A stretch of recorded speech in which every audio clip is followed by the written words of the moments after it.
to us this morning, send a WhatsApp 05499869996. Yesterday, a couple of people sent me videos of a place called Manhia. Charlie, you know, when the taxi was moving into the water, I know it like the taxi entered into the water. I couldn't see the car number. I couldn't see the engine. That thing, the place where the engine breathed from. Yeah, so the bonnet entered the pothole. No, so you mean water. The taxi was swimming? Yes, and then it came up again. Yes, and the car said and then they move. So good morning to people of Manhia. Yeah, you are in a comfortable lead. Yes, and good morning to all the parents and all the children listening to us, especially all those thinking of entering the keyboard idol. This song we played actually has a message for you. You can be the best. You can be the champion. Thank you. You can run the race. You can be a hero. Thank you. You can break all the records that you thought could never be broken. But how are you ever going to know if you don't try? So put a phone next to you. Sit behind the keyboard. Straight. And start playing do a dear a female. It starts with your first key. Something. Ping, ping, ping, ping. Then you get there. It's going to be interesting, and we're on till Friday. Sending your entries by Friday, so you have today, tomorrow, and Thursday and Friday to put that together. Good morning to Kojo. Good morning to Nathan. Nathan, start with the daily graphic. The daily graphic says COVID-19 safety measures. SHS's enforce protocols. Restructure public basic school system, Professor Ade urges, and government has no hand in demolition of property. The foreign minister speaking there. Now, I'll start with the finder. 100-bed infectious diseases isolation facility, 75% complete. $1.1 million net funding gap requires urgent donation, so we should all donate. Let us unite for victory in upcoming elections. Nanado. Senior high schools in Accra welcome students with COVID-19 orientation, and ADB partners guess out to reduce risks in Agric. The Daily Guide says, Mahama responds to government official one tag. NDC CEO, 15 million CD deal rejected, and 4,500 Greater Accra schools disinfected. Plus, Ayariga trial witness missing. The story of the 4,500 Accra basic schools disinfection is on the front page of the Ghanaian Times as well. Now, the big story, demolition of building situated at the Nigerian High Commission. Osustu claims land, but foreign minister apologizes to Nigerian High Commission. Former President Mahama to unveil policies ahead of manifesto launch. And GES, parents must assist children to observe COVID-19 safety protocols. The Daily Statesman says, join hands for decisive victory. President Akufo-Addo charges MPP faithful. Government provides 1,190 vehicles for free SHS program, and defeat of experienced MPs is a setback, says majority leader. Plus, there's a notice on the front page of the Daily Statesman from the Electoral Commission of Ghana on the compilation of the new voters register. Now, the Chronicle, Ordnance Base risks another explosion. Authorities fail to implement recommendations after first incident. Mahama on promising spree. Subin boils over illegal NPP primary. Prosecute those threatening EC boss. And autopsy report on murder of Anchor tenant ready, according to the police. The ABC News says senior high schools to get 350 buses, 850 pickups. President Akufo-Addo. Martin Amidu's witness in case against Mahama Ayariga missing. And we are deeply sorry, Minister on demolition of Nigerian High Commission property. Now, the new crusading guide. Akufo-Addo congratulates NPP on successful primaries. Osu Asafo-Acheme cautions chieftaincy minister. And the good news for me, GEFA is promoting youth in export. And this week we are talking about trade and export on the Citi Business Festival. The BNFT says bonds needed to inject fresh liquidity into African economies. These are opinions of some CEOs of some banks on the continent. Coronavirus impact. Banks' profitability growth slashed by more than half. Operating expense shoots to near double. And GCNet presented unreadable data to us. That's according to the GRA. Let me take you online. We will investigate claims of vote buying during primaries. This is Sami Oku. Also, register for 2020 polls, whether EC compiles new role or not. Mahama. Other stories. Parliamentary primaries. Chief of Staff leads MPP's dispute resolution committee. Ghana apologizes to Nigeria, assures of transparent probe into building demolition. And Akufo-Addo says enthusiasm shown during primaries indicates our readiness to retain power. I'm still on the same website, citinewsroom.com, and the stories that are coming in. Water plant at Wager to be shut down today for repairs. This is the Ghana Water Company Limited. Also, coronavirus. We are not rushing to discharge asymptomatic patients. This is Insia Asare. And Nigerian traders gather to protest after demolition of after demolition of High Commission building. Now, citybusinessnews.com, the lead story, final virtual forum to focus on trade today. Guta cautions Nigerian traders against reopening locked up shops, and other stories making the rounds. If you go to myjoyonline.com, the lead story there, work on 44-bed capacity Kolebu COVID treatment center stalls over lack of funds. Also, venture capital scandal, court reject Duku's repayment plan for the second time. Meanwhile, recovered COVID-19 patients fear to leave isolation centers over possible stigma. If I go to Star FM, urge your people to come out and register Mahama to Tongo Chiefs. Also, Kobe Mensah says job losses after banking cleanup will hurt MPP.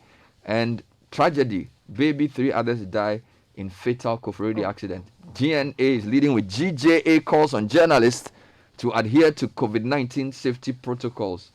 Also, autopsy report on murder of Anko tenant ready, according to the police, and government presents over 1,000 vehicles to senior high schools.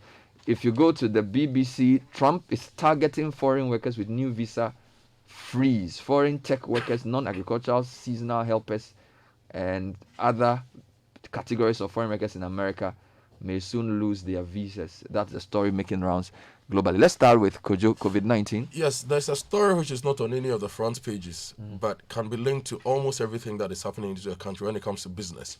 COVID-19 locks down Accra Newtown printing business. That is on page 7 of the Ghanaian Times.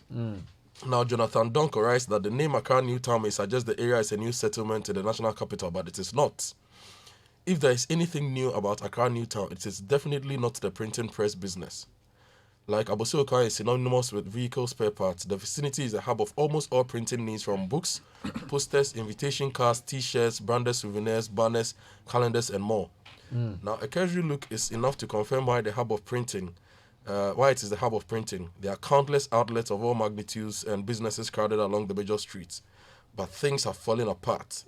In the last 3 months, the COVID-19 pandemic has disconnected the power to the printing hub, resulting in the temporary turning off of many printing machines. The businesses are bearing the brunt of restrictions on social gatherings like weddings, funerals, churches, schools, workshops, and other events, which has drastically declined the printing of invitation programs, flyers, exercise books, and souvenirs. And it goes on to tell us the story of how the people are suffering. Now, Bernard, I see an opportunity with the elections coming up. This year, we are not going to China to print T-shirts or anything.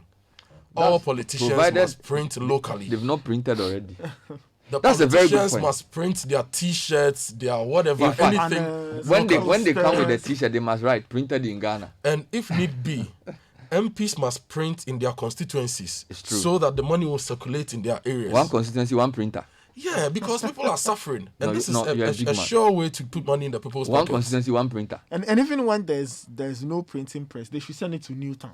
This is a good story. Yes. Now, your front page and the daily graphic. COVID-19 safety measures, SHS's enforced protocols.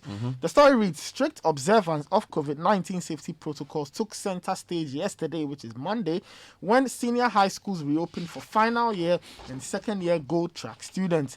In a number of schools that the daily graphic visited across the country, it observed that all the protocols, from the no mask, no entry, checking of temperature, placement of Veronica buckets to enable regular hand washing, were activated at the entrances of all campuses as students arrived.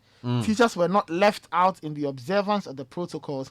As early as 7 a.m. when the daily graphic team began its rounds, students had started arriving, and by noon, most of them had reported ready to go through the rest of the academic year to complete their program. So they give snapshots of things that happened in the Bono region, Ashanti region, Upper East region, Upper.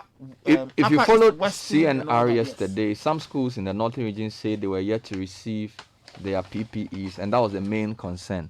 That hopefully all the schools will get the PPEs before schools reopen. Let's do a bit of politics. will investigate claims of vote buying during MPP primaries. Sami Oku speaking. Story by Ernest Ahimfo. MPP national organizer Sami Oku has said the party will investigate allegations of vote buying during its primaries.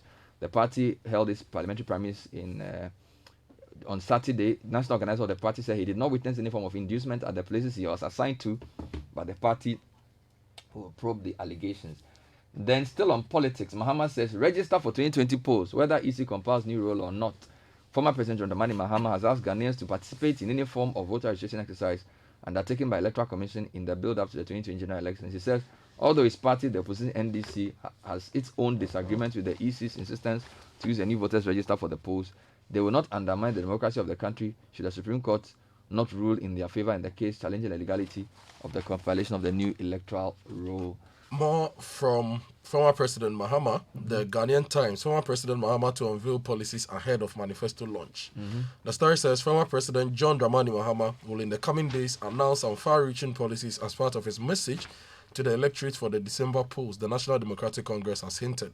According to the party, consistent with the ideology, the policies would be implemented to the letter should the party emerge victorious in the December polls. And if you go to page 3 of the Daily Guide, from the pleasant issues of manifestos to the hard-hitting government official one tag. Okay. Now, the former president, John Dramani Mahama, has removed the mystery surrounding the government official one or individual one tag in the explosive Airbus SE bribery scandal.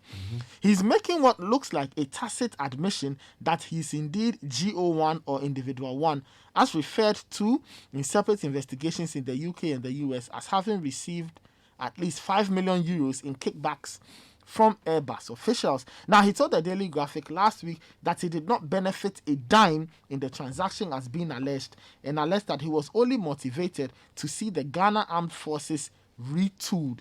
There's a quote there, quote, "Let me state without any equivocation that no financial benefit accrued to me, neither was there any form of inducement in the purchase of the aircraft." End quote. Now, the Osustu story is still in the news, page 11 of the Ghanaian Times. Demolition of building at the Nigerian High Commission. Osustu claims land. Yep. Now, the story says the paramount chief of the Osu traditional area, Ni Okui Kinka Douna the Sixth, has refuted the claim that a building demolished at West Ridge in Accra over the weekend was situated in the Nigerian High Commission. According to him, it was on a piece of land belonging to the Osustu, which the High Commission had trespassed upon, and that there had never been a purchase of any tract of land from it by the Commission. In a statement issued in Accra, they said the said parcel of land belongs to the Osustu, and it's to be used for purposes only agreed upon by the stool and its council of elders. And it goes on to write about how over the weekend bulldozers went. Meanwhile, Ghana apologizes to Nigeria assures of transparent probe into building demolition. Story by Stelali Adogla Besa. The government of Ghana has apologized to the Nigerian High Commission after a building belonging to it was demolished last week. Speaking at the commission, the Minister of Foreign Affairs and Regional Integration, Shele Akobochi, said, "We are very sorry this has happened and assured that the ongoing investigation will be transparent. Police, National Security and Lands Commission are looking into the matter," she said. "We will ensure that whatever the outcome is, we will not hide it from the people of Ghana or the people of Nigeria. It will be laid bare," she said, with the Commission's chargé d'affaires Esther Ariwa at her side. Now, Madam Akayofochi stressed that the incident was not a government-sanctioned activity and that Ghana had respect for the rule of law.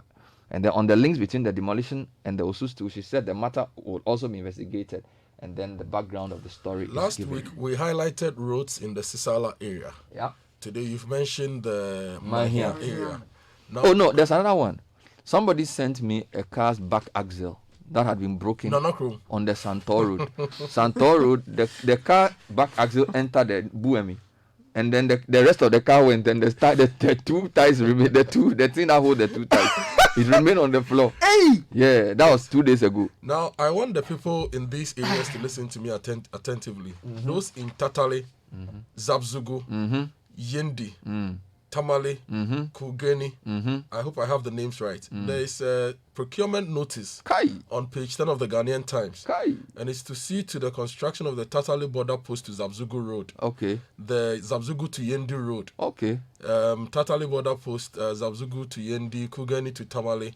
So are they saying we should send our bid or what? We should Yes, do? they're asking contractors to bid or consultants to bid. Charlie, let's form a company. The most important thing Go is and bid. the people in the area must know this project because the reference number and everything is there. So they that can monitor. consistently. They Yes. write to the Highways Authority to get updates. It's very important. That's Citizens right. and not spectators. Yes.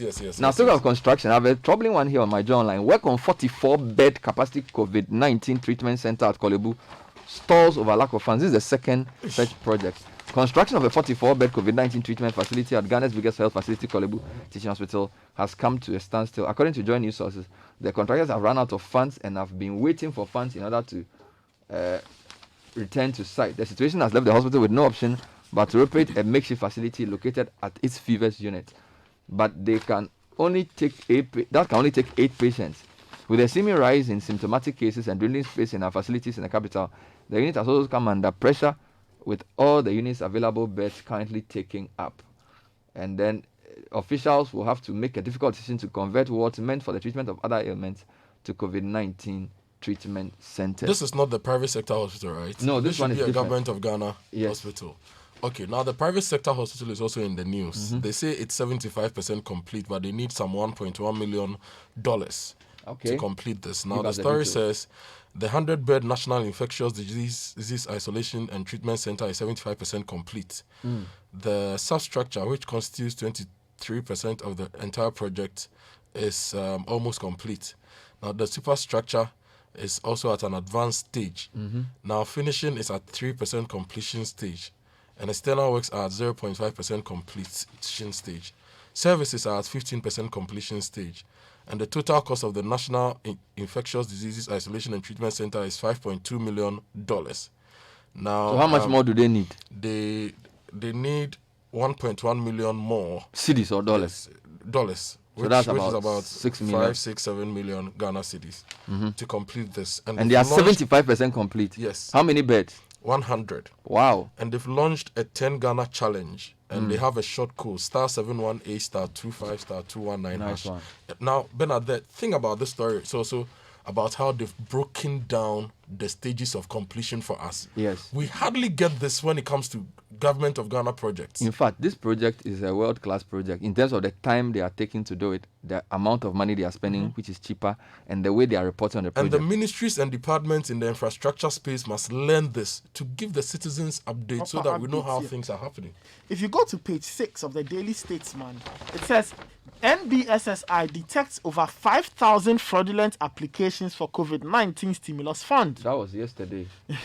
We got that story yesterday, Yeah. but you can still Well, highlight yeah, it. so the National Board for Small Scale Industry says it has detected over 5,000 applicants' fake data, documents, and personal details among those who applied for the 1 billion CD coronavirus alleviation program business support scheme set up by the government. To this end, NBSSI, together with the CAP, a steering committee, has extended the deadline for applications from June 20 to 26 to enable it address all fraud-related cases before the fund will be disbursed. Let me give you a business story. Job losses after banking cleanup will hit MPP in December. This is Kobe Mensah, Star News. Political marketing lecturer at the University of Ghana Business School, Dr. Kobe Mensah, has said the cleanup exercise in the banking sector undertaken by the Bank of Ghana was done without much reflection on the possible harsh effects on the employment situation in the country. He said in an interview in Accra that the government appeared to be concentrating more on saving depositors' funds and did not seem to do much about the fate of the thousands of employees of the banks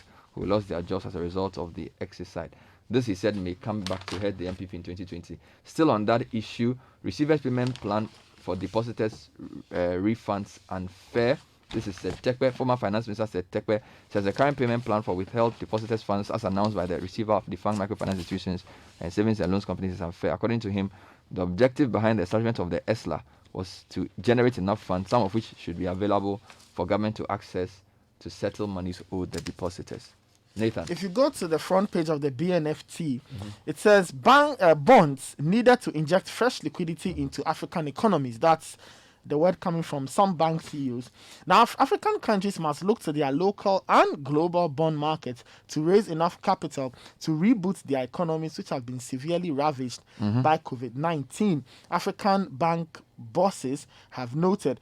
Group CEO of EcoBank, Ade Ayeyemi and the CEO of Equity Group Holding, James Mwangi, noted that African leaders have done well to manage the health crisis that came with the outbreak, but it is time for careful decisions to revive economies from the shackles of the pandemic.